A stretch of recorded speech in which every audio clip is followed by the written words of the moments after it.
Sí, Te y por eso dejamos. por eso había elegido hablar sobre este libro, ¿no? Que es el regreso de las epidemias, de Marcos Cueto, ¿no? La teoría dramática, y acá comienzo a reseñar este libro, ¿no? La teoría dramática dice que los personajes muestran su verdad cuando se enfrentan a una crisis, ¿no? La manera en que se enfrentan a esa crisis los revela a estos personajes tal como son. Yo creo que lo mismo se puede decir de los países. Y eso es lo que nos sugiere el regreso de las epidemias del historiador Marcos Cueto, ¿no? Esta es una reedición de un ensayo publicado en 1997 y que ahora en el 2020 fue presentado en la última feria del libro, ¿no? Cueto, que ha sido director del Instituto de Estudios Peruanos, analiza diferentes epidemias a lo largo del siglo XX, ¿no? La primera es la de la peste bubónica, que sucedió a comienzos del siglo XX en Lima, ¿no? Y esta peste reveló las precarias condiciones de la vida urbana y además la tendencia a culpar a los grupos más pobres, ¿no? Por ejemplo, a los chinos, ¿no? Se le culpó a los chinos por la peste bubónica a principios del siglo XX, ¿no? Ellos eran los responsables de la enfermedad. Eh, algo que Cueto rescata, sin embargo, de esta peste bubónica es que esta crisis permitió que se creara la Dirección de Salubridad Pública, ¿no? Que es la primera agencia nacional de salud en 1903, ¿no? Cueto también analiza la fiebre amarilla que se dio sobre todo en los puertos y zonas azucareras de la costa norte alrededor de los años 20, ¿no? Acá lo interesante es que hay un control mucho más marcado del Estado, ¿no? Y el gobierno de Augusto B. Leguía se asoció con la Fundación Rockefeller norteamericana, porque Leguía pensaba que el desarrollo del país dependía de la llegada de la capital, de capital y tecnologías extranjeras, ¿no? Esta combinación entre un gobierno autoritario como el de Leguía y un gobierno o una entidad extranjera creó una campaña sumamente autoritaria, ¿no? Y un ejemplo de eso es que, por ejemplo, el doctor que estuvo a cargo de exterminar esta fiebre amarilla, Henry Hanson, propuso una solución radical, ¿no? Que fue incinerar el puerto de Paita para librarla de la peste. Eh, Otro tema o otro capítulo que toca Marcos Cueto en este libro es lo que sucedió con el tifus y la viruela en los Andes, ¿no? Cueto toma este punto porque es el único caso de una participación comunitaria, ¿no? En la que la solución no fue dictada desde arriba, desde el poder, ¿no?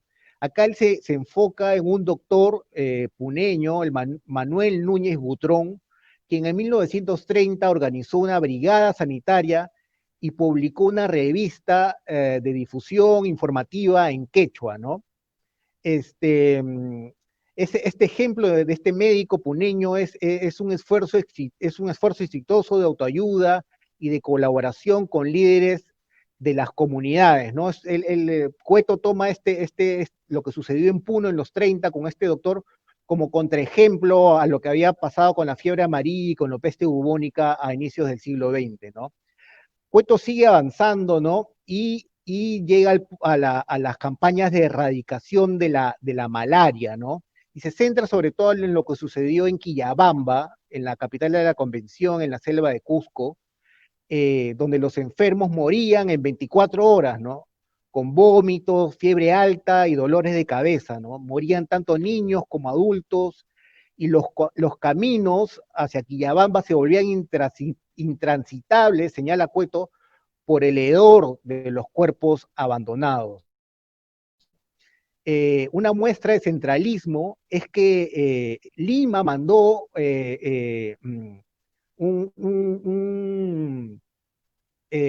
una campaña antimalárica un año después recién, ¿no? A fines de 1933, ¿no? Este ensayo de Cueto, este libro de Cueto se cierra con la epidemia del cólera de 1991, ¿no? Un episodio que para algunos de nosotros es familiar, ¿no? Cueto cita a una elocuente señora chimbotana, ¿no? Que dice, Dios ya se cansó de cuidarnos y hoy sacó sus manos por encima de nosotros, ¿no? Esta falta de Dios que vive el Perú se manifiesta en la hiperinflación que nos había heredado Alan, ¿no? El terrorismo y un gobierno débil de Fujimori antes del autogolpe, ¿no? Hay que recordar que en el Perú de esos años tener agua potable no era sinónimo de tener agua limpia, ¿no?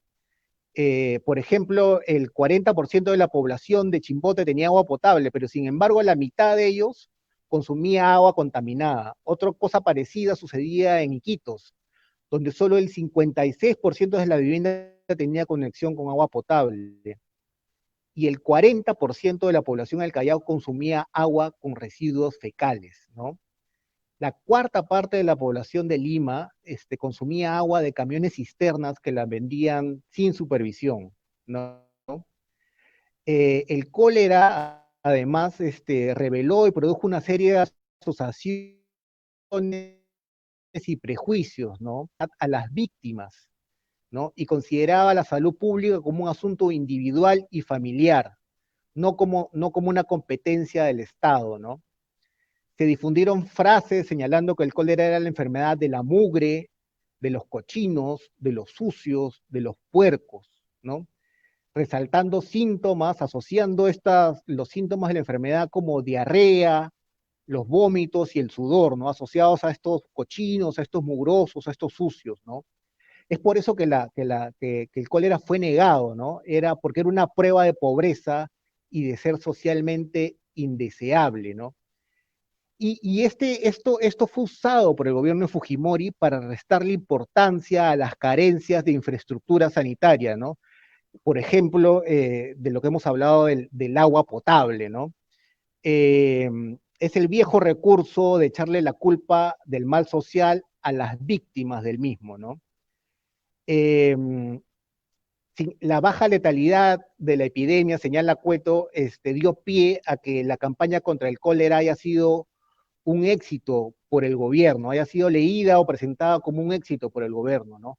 Y así eso permitió que se desperdicie la oportunidad de mejorar la infraestructura sanitaria, que es un poco el peligro que vivimos ahora, ¿no? Es un poco el peligro que vivimos ahora. En el prólogo a esta nueva edición, Cueto habla del COVID-19, ¿no? Y señala que esta pandemia no es más que la última de una triste secuela que empezó en la década de 1980, cuando la mayor parte de los gobiernos del mundo abrazaron el neoliberalismo y su envenenada doctrina que pregonaba una drástica reducción del gasto público y el desmantelamiento de los programas sociales, ¿no?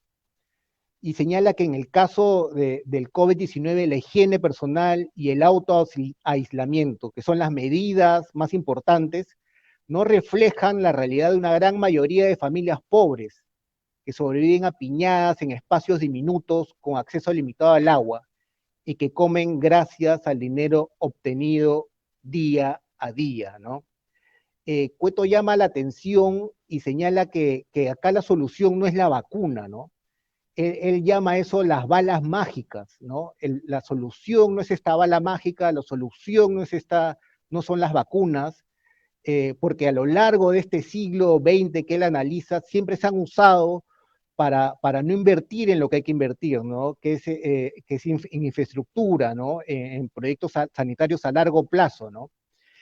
Y acá quiero concluir, ¿no? Como dijimos al principio, las crisis revelan la verdad de los personajes dramáticos y también de los países, ¿no?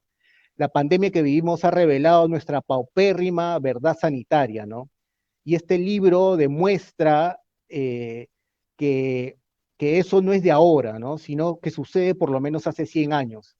Así que ahora que empiezan a brotar los nombres de los candidatos presidenciales, creo que es indispensable pensar y reflexionar que aquel candidato que no hable de salud, de infraestructura de salud, que ponga como tema central la salud, ahora precisamente que vivimos una pandemia, simplemente va a repetir el círculo vicioso que este libro señala se ha repetido durante 100 años y solo nos va a condenar a que efectivamente regresen las pandemias. Bueno, eso sería todo con respecto a mi comentario a este libro muy interesante del historiador Marcos Cueto.